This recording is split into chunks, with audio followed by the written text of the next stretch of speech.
자, 명태균이라는 인물, 처음에 이게 관련된 논란이 터져 나왔을 때 여러분들도 기억을 하시겠지만 뭐 언론인들을 비롯해서 이제 네티즌들도 도대체 여러모로 이게 지금 명태균이라는 사람이 누구인가, 이걸 정말 무수히 많은 사람들이 서칭을 좀 했었죠. 근데 이때 당시에 나왔던 게 뭐였냐, 역술인이라는 거였지 않습니까? 그러니까 뭐 역술인 단체 대표로 소개되는 글들도 좀 다수 존재한다, 이런 얘기도 나왔었죠. 그런데 다만 이제 해당 인물이 다른 동명이인일 뿐인 것인지 아니면 같은 인물인 것인지에 대한 것은 이제 확인이 돼야 될 시점이었는데, 그 명태균이 역술인이다라는 의혹을 시급하게 이제 언론과 정치권에서 이제 관련된 문제가 불거지니까 관련된 글들이 어떻게 됩니까? 순식간에 증발을 해버리죠. 그리고서 얼마 지나지 않아서 이제 명태균 씨가 자신이 역술과는 관계가 없는 사람이다, 이런 말도 안 되는 가짜뉴스를 퍼뜨리지 말라, 뭐 이런 식으로 대응을 하고, 그 언론도 관련된 내용들을 좀 더 이상 주목하지 않으면서 그냥 뭐 명태균이라는 사람은 좀 그냥 사업가, 뭐 정치 브로커, 설계자, 이렇게 좀 새롭게 설명되기가 시작됐고요.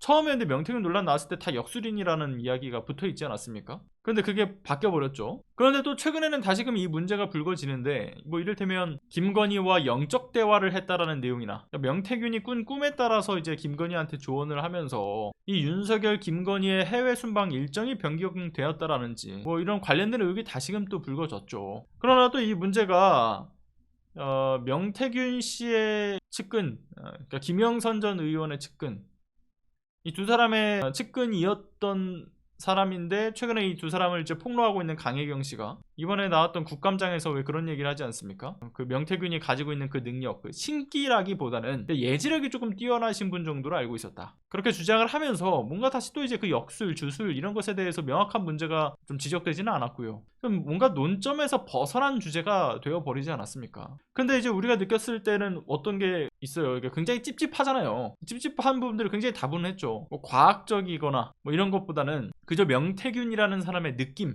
꿈, 이런 거에 따른 조언이 국정에 많은 부분이 개입되어 있었다라는 것 그 자체만으로도 사실 굉장히 큰 문제지 않습니까? 근데 이 문제가 좀 잘 지적되지 않는 것 같다라는 거에 대해서 참 의아스러웠는데, 그런데 이번에 또다시 관련된 문제가 터져 나온 거죠. 그러니까 명태균 씨와 관련된 행보에 대해서 새로운 증언이 나온 건데, 그 경남 창원에서 한 화학업체 대표이사를 했던 사람이 이제 이걸 폭로를 한 거예요. 그러니까 본인이 이제 사회이사였던 2011년 여름에 그 당시 업체 대표의 승인을 받아서 명태균 씨가 회사의 구조물들, 뭐 이를테면 회사 담장도 허물고 나무들도 다 뽑고 하면서 그 풍수지리에 부합하게 리모델링을 했다라는 거잖아요. 그래서 당시 해당 업체 대표 같은 경우는 뭐 이미 좀 가까운 인척 중에는 역술인도 있었고, 그 사람은 이제 또 역술이나 풍수 쪽에 아주 그냥 정말 푹 빠져있던 사람이라고 하는 건데, 마침 그 지역에서 유명한 풍수가라고 이제 통하고 있는 그 명태균 씨의 얘기를 들어서 그 사람한테 이제 회사 리모델링은 물론이고 심지어 이제 사무실 안에 집기들 위치까지도 싹 그냥 갈아엎게 하는데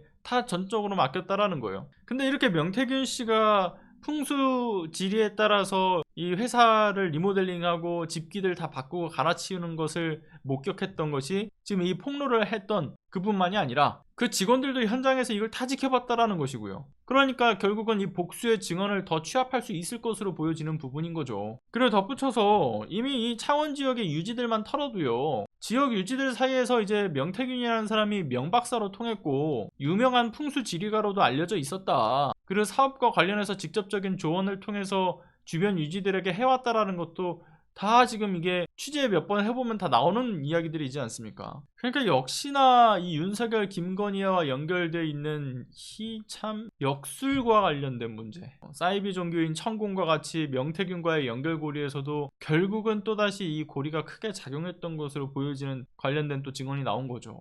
그러니까 나라가 도대체 왜 이 모양 이 꼴로 돌아가고 있었는가, 결국 그들이 무지성적으로 도대체 무엇에 의지해 왔는가를 알게 되니까 이 비상식적인 이러한 작금의 여러 일들도 이제 해석이 되는 문제인 거죠. 경제, 외교, 정치 각 분야의 전문가들의 이야기들 다 묵살해버리고 아주 고집스럽게 이 상식선 밖의 어떤 정책 사업들을 추진하고 국정기조를 강행을 하면서 이 말아먹어 왔던 것들, 이걸 우리가 아무리 좀 상식적으로 좀 생각을 해보려고 해도 또는 어떤 전문성과 과학적 데이터들을 총동원해도 이게 사실 평론이 불가능한 영역으로 가던 것은 결국 이러한 느낌에 의한, 주술에 의한 일들로 국정이 헤집어져 왔다라는 것, 그것이 배경이기 때문인 것 아니겠습니까? 박근혜 비선실세 국정농단 딱 시즌2인 거죠. 너무나 똑같아요. 박근혜 때도 보세요. 잡신과 주술의 가계를 일군 최태민의 딸인 최순실이 그 주술의 영성을 물려받고 이제 박근혜를 지척해서 보좌를 하면서 40여 년간 주술과 정치의 어떤 합의를 이루는,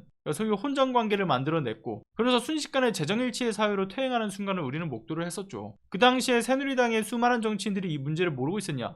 알고 있었죠. 박근혜의 주술적 유산을 알고 있었음에도 불구하고 그저 권력을 잡기 위한 욕심 하나로 묵인하고, 그러다 보니까 그 국정은 또 난장판이 되었던 거고요. 그리고 그런 사이비 주술은 박근혜를 통해서 정말 수많은 사익과 권력을 취했죠. 근데 이번에도 마찬가지지 않습니까? 이미 대선 과정에서 캠프 관계자들, 당시 국민의힘 내부의 사람들 다 알고 있었어요. 이거 저도 취재를 해봤었던 건데 다들 이미 관련된 문제를 인지하고 있었다라고 하는 거거든요. 그럼에도 박근혜 때와 똑같은 짓을 반복한 거죠. 아무튼 이번에도 윤석열과 김건희 그 뒤편에서 아른거리는 수많은 주술의 그림자, 두 사람이 핵심 참모들, 각계 전문가들의 의견을 무시하고 주술에 관련 있는 사람들을 과도하게 이제 그 사람들에게 의지를 하면서 이들의 결정에는 그 어떤 의심도 없이 충실하게 이행을 해왔던 모습들. 또다시 이 보수 정권 자체가 지금 사이비 주술에 잠식을 당한 거죠. 그러니까 국민적 심판이 어떻고 정치적 철학과 가치, 이런 것은 안중에도 없는 집단인 겁니다.